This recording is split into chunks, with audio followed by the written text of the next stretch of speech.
3 or 4 minutes.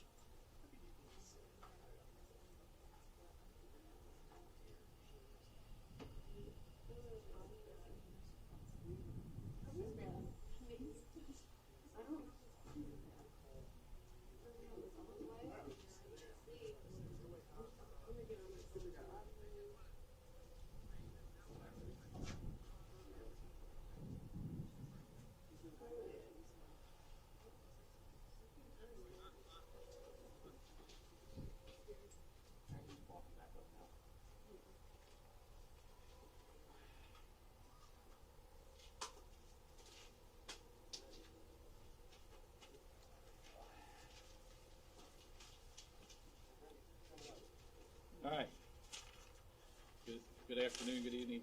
Again, my name is Mike Sifke. I'm the PIO. I also have Andrew Knapp with me, the Director of Communication Center of Hamilton County. To give an update on the current situation, the rail car itself is currently being cooled down. We did clarify the evacuation for a half mile. There is concerns that with the heat up of the material in the car, that there is a potential for an explosion. At this point, I don't have any other detailed information. I do know that we have representatives from the railroad, representatives from the mitigation company from the railroad, the hazmat group, as well as the fire service there, doing their task to keep the tank cool. I do know that the mitigation companies are waiting to make access to the car so they can inspect it for its integrity. Additional information, I don't have that at this point, but that's where we are currently. The roads in the evacuation order for the half mile, the roads will continue to be closed for an undetermined amount of time. It is still evolving, so this will be a long event. Other than that information, I don't have more to share other than it will be a long event. I don't have any details other than that at this time.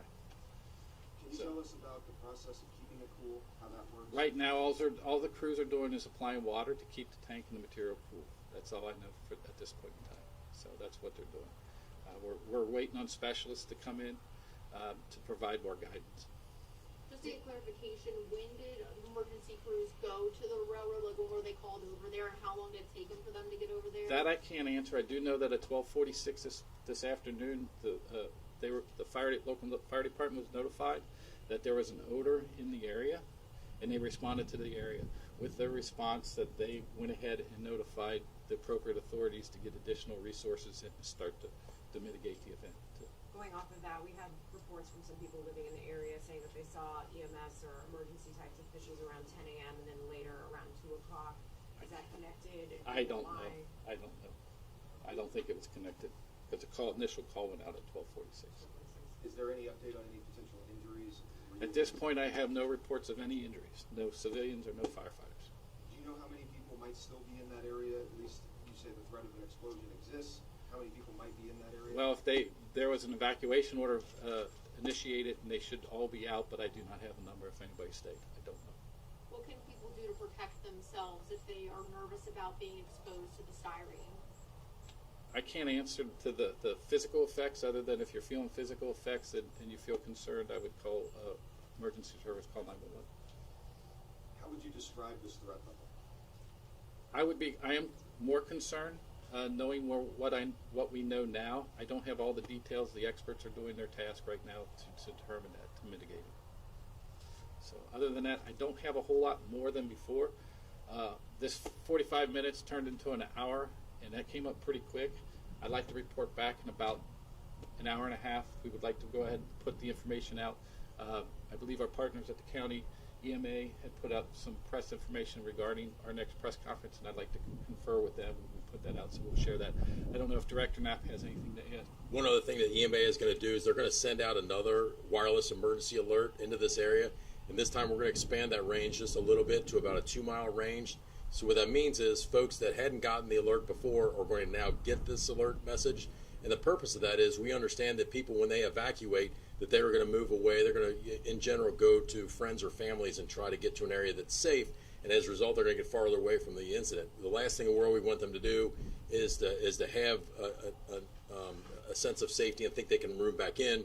So we've decided to reissue that evacuation order, move that area out. That the evacuation order itself is still that half-mile radius is what we really want to keep clear. But it also, if you look at the map of the area we're looking at, and I can get a photograph of that radius to you guys once we wrap up the press here.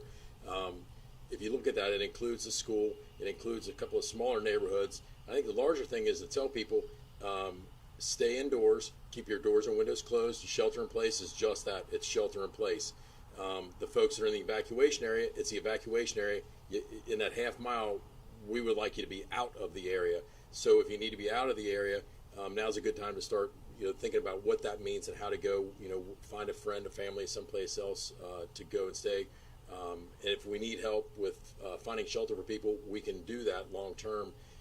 That evacuation order is going to go out again here very soon. So even down here, you may see that evacuation order on your own phones, cell phones, because you're within that area. And so you'll see exactly what the message is that goes out. Again, if we mitigate the situation, we find it safe to come back home, we will do the same thing. We're going to send an all clear. So we ask people, do not call 911, do not call non-emergency numbers for police and fire. Continue to monitor social media. You can continue to monitor our Alert Hamilton County website. You can continue to monitor, obviously all the media outlets will broadcast that. As soon as we have an all clear, we will do the all clear WIA as well.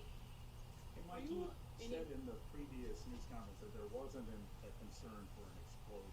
Yeah, that actually changed. I was made clear of the temperature that was rising. That prompted that. So that's why I wanted to make sure our first statement was to clear that up. Okay. Are you any closer to finding how this happened? No, we're still dealing with the emergency itself. So what I like to do is follow up. An hour goes pretty quick, so I'd like to do it in an hour and a half to 2 hours. I know we'll put a notice out to our partners to give you a defined time when we have more information. But I would at least want to keep you up to speed of what we know. And really quickly, this threat of explosion, would you describe it as imminent? No, but we are concerned. We're paying attention to it, so we're concerned with it. And at this point, that's pretty much all I have. But I wanted to at least share. You'll get information when we put another press release out. Thank you for your time. Thank you. Thank you. Thanks.